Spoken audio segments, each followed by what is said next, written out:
Okay, so this is part two of the slightly more in-depth version, again reading from this book. I'm on to the next section of the book I was going to briefly cover. I said briefly.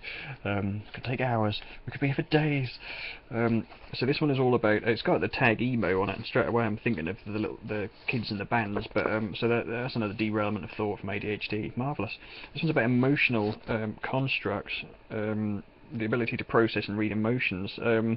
It basically states the first stage in the assessment of communication of emotions is to establish an adult or child maturity of emotional expression, range of vocabulary to express and describe feelings, blah blah blah blah blah.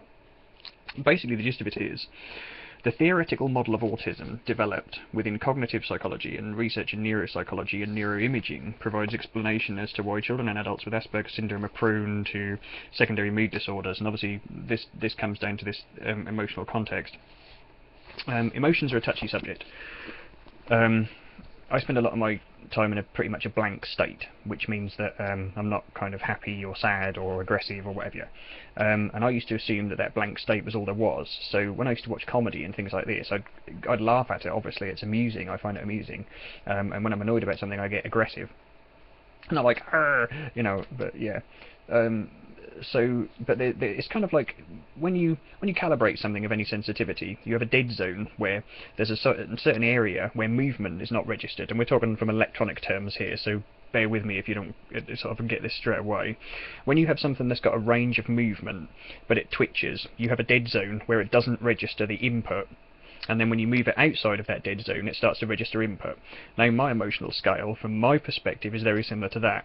There's a dead zone where, beyond a certain point, I won't react to anything. That can be a little unusual for some people, because I've watched a lot of comedy over the years, so there's a lot of things that make me laugh. Some things more than others, some things instantly, with quite a large reaction, and some things just mildly amuse me over a period of time. So, good example, the standard TV comedies that's on at the moment, Miranda. That was a comedy that was on a little while ago. Have not watched any of it per se. Caught a couple of clips on the web, found it highly amusing. Watched an entire episode, didn't laugh once. But again, it depends on the time of the day and what you've been doing and this kind of thing. But from an emotional perspective, I'll watch something, find it hilarious, laugh out loud, think it's absolutely fantastic. But then I can watch the same thing the next day, find it mildly amusing. It just varies. I think from an emotional perspective, people tend to think emotionally about things because I like to think of it as this dead zone. Because I have this kind of dead zone around it, I can approach most problems and things in life from a calm and sort of rational perspective. And then obviously, when I'm stressed or nervous or excited or happy or whatever, I then approach them from an emotional perspective. I can't remember if it was in this book or another one I read where one of the chaps, the doctors, he described it as extreme male brain syndrome, the autism and Asperger's thing. He said because the girls with Asperger's tend to be very tomboyish and the boys with Asperger's tend to be less competitive, and it looks at it in terms of a male and female bar. And if you're girly female, you're more fluffy kittens and ponies and this kind of thing. But if you're more of a male female, then you tend to be more tomboyish. You're still a girl, you still have the same sexual interests, but you're more tomboyish.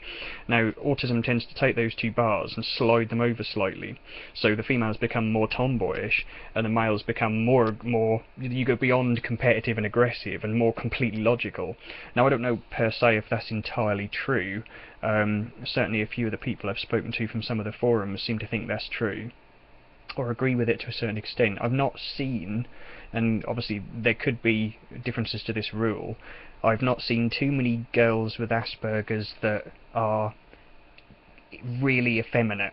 They tend to have things they like doing, like they listen to a lot of music or they read a lot of books and things like this, which a lot of girly girls do, but they don't seem to be kind of completely dolled up in makeup and fancy shoes and all this kind of thing. Now, there could be exceptions to this, so don't get me wrong, there probably will be people like this, but I personally have not seen any. So obviously if you have, that would be quite interesting to see how far up and down the spectrum they are, to see if it backs up this chap's theory.